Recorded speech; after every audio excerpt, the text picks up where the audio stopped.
We finally have the results of the BC election, and the NDP will form a majority government after narrowly winning in a number of ridings. Late ballots have played a significant role in this election, with over 54% of those votes favoring the NDP. That was crucial in tipping the scales in their favor in several ridings. Meanwhile, over in the prairies, Scott Moe's Saskatchewan party has held onto power. Joining me today to discuss is my True North colleague, Cosmin Dzsurdzsa. I'm Rachel Parker, and you're watching The Rachel Parker Show.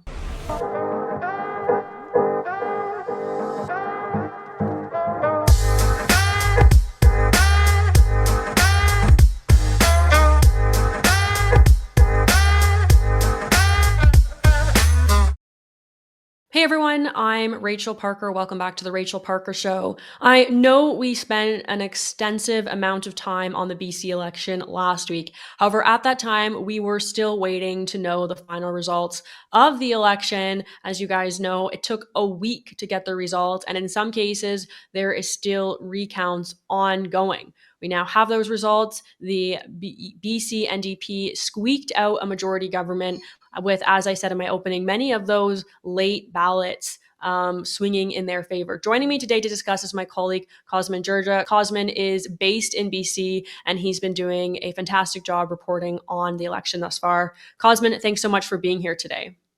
Thanks for having me, Rachel. So I want to start a little bit by talking about those late ballots. We talked about how those were played a significant role in the election, swinging a bunch of ridings in favor of the BC NDP. Did you feel like there was more late ballots this year than they had been in previous years, and that their impact was more extensive than it's been in the past? Well, we actually had an election in the middle of the pandemic here in BC. There was a snap election called by then Premier John Horgan, and I don't recall it taking this long, but they did have more mail in ballots at the time, just naturally from the pandemic situation. So it's been over a week, about 10 days now, and now we finally have a little bit of certainty moving into the next legislative session, knowing that there's an NDP minority. But the fact that it took this long, and you just look at Elections BC, they communicated so poorly on the mail in ballots. They changed their estimates quite a few times. They underestimated by about 15,000 ballots.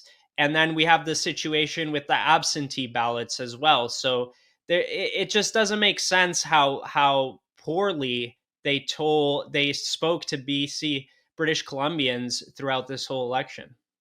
Yeah, let's talk a little bit about those estimates because that was something that I saw blowing up online on Saturday. So, my understanding, the initial estimate was somewhere around 45,000 mail in ballots that they were expecting. And then basically it ended up being an additional 15,000 ballots. Do I have those numbers correct?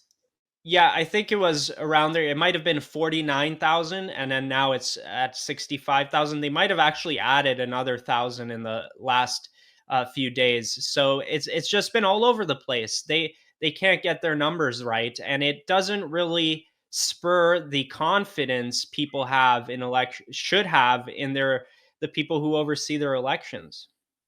So basically, those mail in ballots were being counted, and contrary to sort of what we thought was going to happen with the polling, a lot of people thought that those ballots would show support for the Conservatives. The Conservatives, I talked to Angelo Isidoro. I talked to him last week. He said there's still a chance we can squeak out a win. Those ballots primarily favored the NDP, and we saw a bunch of ridings swing in their favor. So now we feel fairly confident that it is going to be an NDP government. We know that the Governor General has asked the BC NDP to form government. What ridings are we still waiting on? Is there still areas that recounts are needed?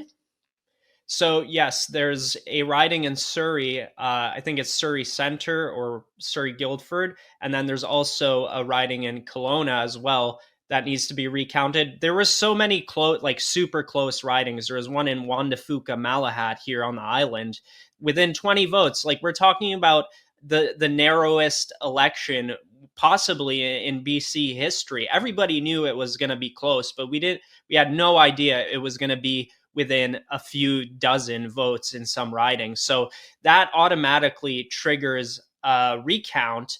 And there's also the possibility of judicial recounts, which would mean that if that process goes underway, we wouldn't actually see the final decision until sometime in November, when a court gets to actually look and oversee that process.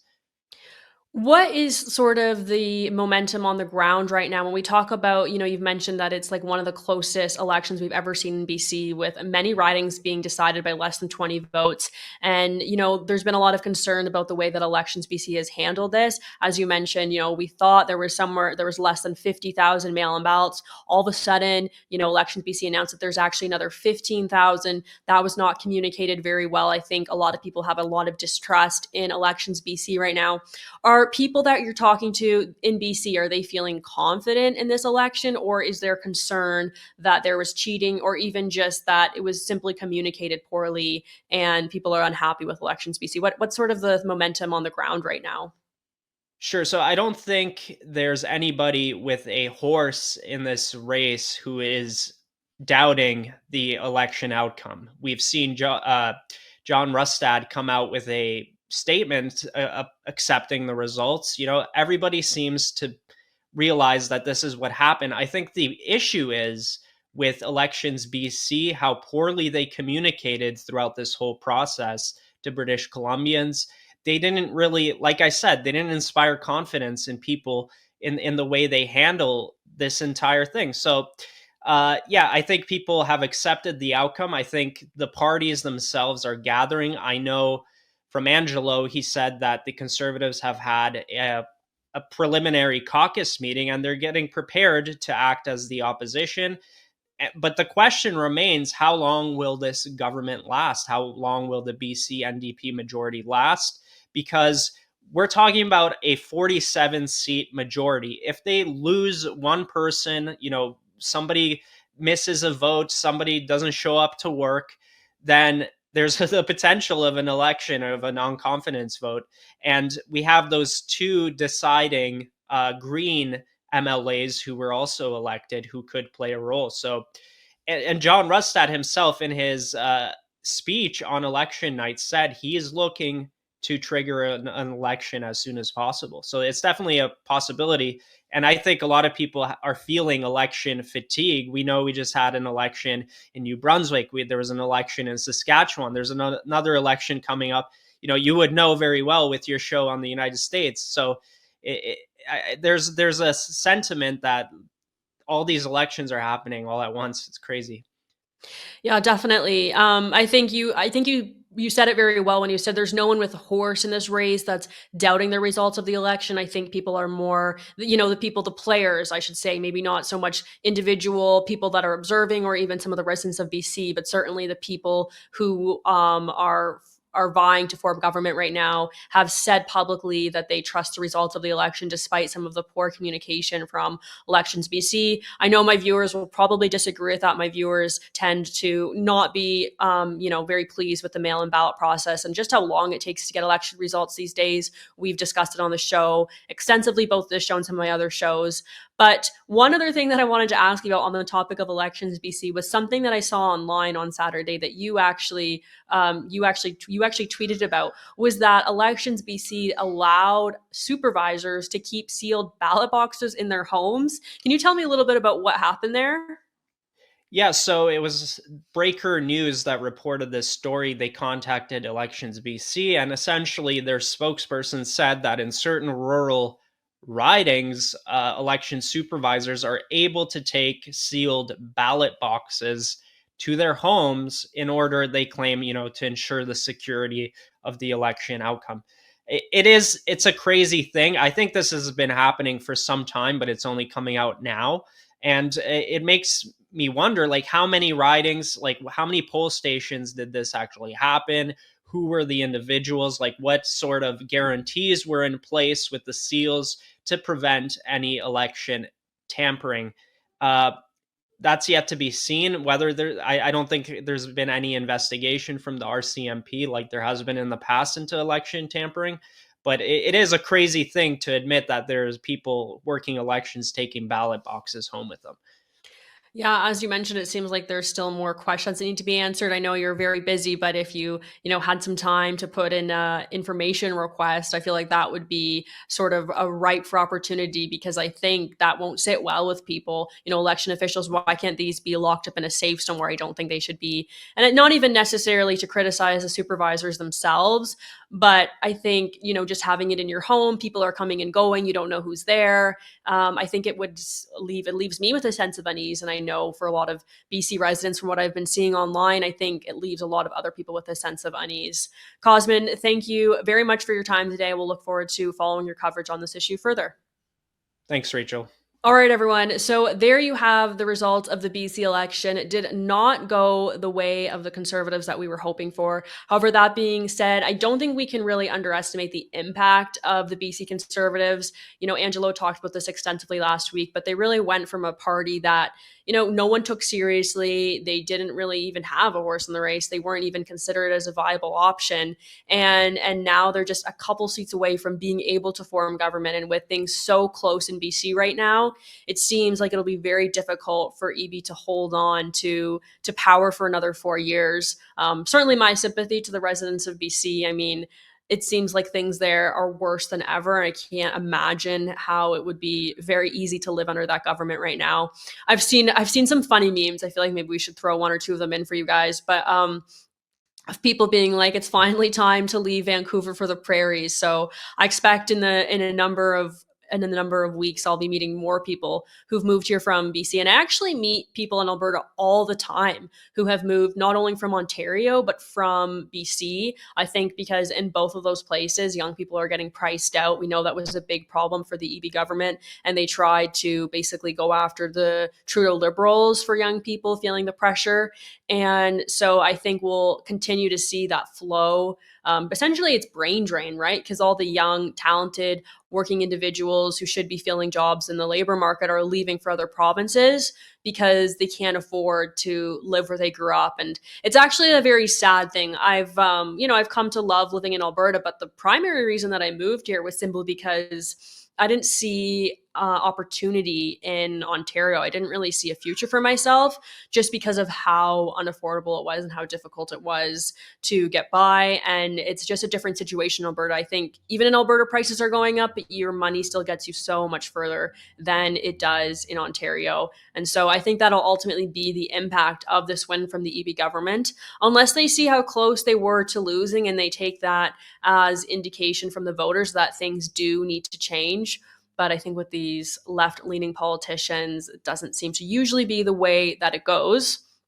Now, over in Saskatchewan, they also had an election. The Saskatchewan Party pulled out a win again. Premier Scott Moe will remain the premier. And it was sort of a similar situation to what we saw in BC, where he did lose a number of seats. Basically, the polling hinted at a surge in NDP support late in the campaign. However, the Sask Party was able to hold on to government. That being said, they have a much smaller presence, and like we've seen elsewhere in BC, that presence is separated along an urban-rural divide. So Saskatchewan Premier Scott Moe acknowledged the message that the voters have sent him, that many of them chose not to vote for his party again this election season, and hinted that they are looking for change. Here's what he had to say about it in a press conference in the early hours of Tuesday morning following the Monday election. Take a listen. And I thank those that supported or voted for another party this election for the message that was delivered tonight. I've heard that message, and our team has heard that message. And we must do better, and we most certainly will. When you look at the results tonight, there are many people who voted for the Saskatchewan Party in the past, but chose not to in this election. We have lost your support, whether it be due to management of healthcare or education or the cost of living pressures that we're all feeling in this province and across this nation. All of us in government, and it starts with myself, we're going to take a little bit of time, we're going to reflect on the message that was sent here this evening, to reflect on just what exactly that means. As far as messaging goes, I think that those remarks by Scott Moe were very strong. I think that it addressed the voters who left the party, and he acknowledged, I am forming government. Once again, I am still the premier, but there's a number of you who have voted for me in the past that chose not to vote for my party this election season because we have lost your trust and we lost your vote. I think that that is a strong message, and it also hints that he recognizes that things have changed. There's nothing worse than when a politician loses a number of seats and they act like everything is all fine and dandy when, it's like, oh, well, you've slipped heavily in your numbers. You know who does this all the time? Jagmeet Singh does this every federal election cycle. His party loses seats and then he trots himself on stage on election night and he talks about what a victory it was for his party, how the people have spoken, how they're going to form government in the next season. They're coming for the conservatives and they're coming for the liberals. And the reality is something totally different. It's like you guys continually lose seats every single federal election and you never acknowledge that reality. You act like it's a victory every election season. I think it's because he knows he's not really cut out for the job, and so long as he can maintain leadership of the party, he sees that as a victory somehow. Like, that's my take on Jagmeet Singh, is he deep down he knows that he doesn't know what he's doing, and so as long as he's staying on his leader, he's winning because he thinks he's convinced people that he knows what's up. Obviously that's not the reality, but I think this message from Scott Moe really hit the nail on the head. It's that people are struggling, and there were some voters that were unhappy with Scott Moe, and I think that addressing that from day one is the best way to go about things, to continue. You really want to win those voters back over. He doesn't want to continue to see this trend of more voters leaving. And obviously this is a big problem with the urban rural divide that we see basically everywhere, but it's especially strong in the prairies. We see it here in Alberta as well. With the UCP, they struggle in Edmonton. Sometimes they even struggle with the Dome outside of Edmonton. We lost a number of seats in the last Alberta election to the NDP in Calgary specifically. And of course, those are all places that the Smith government is going to be looking to pick up votes in the next general election, especially in Calgary. So that is the update for you. As Cosmin mentioned, it does seem to be a bit of an election cycle. I'm wondering if you guys at home are feeling that election fatigue. Is it hard to pay attention to all the different elections going on? Maybe you just pick like the one that you're interested in, follow that one pretty closely. Or maybe you're just someone who loves politics so much and follows all of the elections very closely. I think the BC was one of particular interest for me personally, just given the resurgence of the BC Conservatives that kind of came out of nowhere.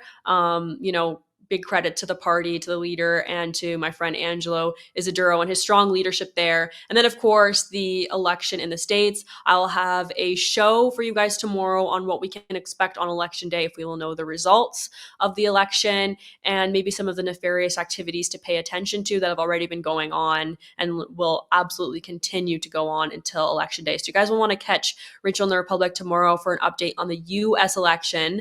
That is, if you're not already feeling election fatigue. Now, unfortunately, Sean is under the weather, so he didn't pull a clip of the week for us today. So we're going to skip that segment this week. However, I am going to respond to some of your comments from last week's episode. So starting with at Ordinary Average Guy, he wrote, "It's mind-blowing that in these dark times we're all living in, that people would be supporting the NDP in BC. Carbon taxes, cost of living, and homelessness everywhere. We can only conclude that most of the NDP supporters are publicly sector unions." It is mind-blowing when things seem worse than ever and people don't recognize that the way to affect change is, well, the bare minimum thing you can do is voting. I often say that if you're voting once every 4 years, you're really doing the bare minimum for democracy. There's so much more you can do in between that period, like organizing, like writing letters to your MLAs and your MPs, like writing op-eds, like, encouraging other people to come out and vote, all those things. But this is something that I thought about a little bit when I read this comment, because it's something that is a bit of a fear of mine, is that in Alberta, as I've mentioned, given how difficult life has gotten for young people in places like Ontario and BC. We're seeing a number of people move to Alberta, and this has happened in other jurisdictions in the world, but I don't know that everyone who's moving here recognizes why things were more difficult in the province they came from. And I do have a bit of concern about how these newcomers to Alberta will be voting. Do they recognize that life was more difficult in Ontario because of policies from the Wynne government and eventually the Ford government? Do they recognize that life was difficult in BC because of BC Premier David Eby? Do they recognize that conservative policies, and I mean like actual conservative policies, not like populist Doug Ford conservative policies, do they recognize that conservative policies should typically make life more affordable, make life better and easier for you? I don't know that everyone always recognizes that. I think we've seen that sort of in the States. People flee California because it's become like California is one of the most beautiful places in the world, but it is so expensive to live there. If you can afford to live there, I think that you have a very high quality of life. But most people that I know that live there, their families have lived there for generations, and now they are struggling to hold on to their house, and everything they earn is going to taxes, and there's crime everywhere. And so these people are getting up and they're moving to places like Tennessee and Texas. And, there's sort of that famous sign in Texas, don't vote for what you fled, because not everyone recognizes what they actually left and why they had to leave. And so that'll be something that's interesting to watch. I know Alberta Premier Danielle Smith is always talking about how she wants all these people to move to Alberta because it will give us more voting power and more say across in federalism. If more people live here, we'll have sort of a heavier weight to throw around, like vote-rich Ontario and Quebec. But I think that could potentially bring along a host of other issues. All right, everyone, that's all we have time for today on the Rachel Parker Show. I believe next week I will be in the States, so hopefully I can do something there for you guys. Might be on the US election, I'm not sure yet. We will have a show for you next week, Tuesday. Either way, it just might be something on the US election. We'll see. All right, everyone, I hope that you guys have a great week. I'll see you later. God bless.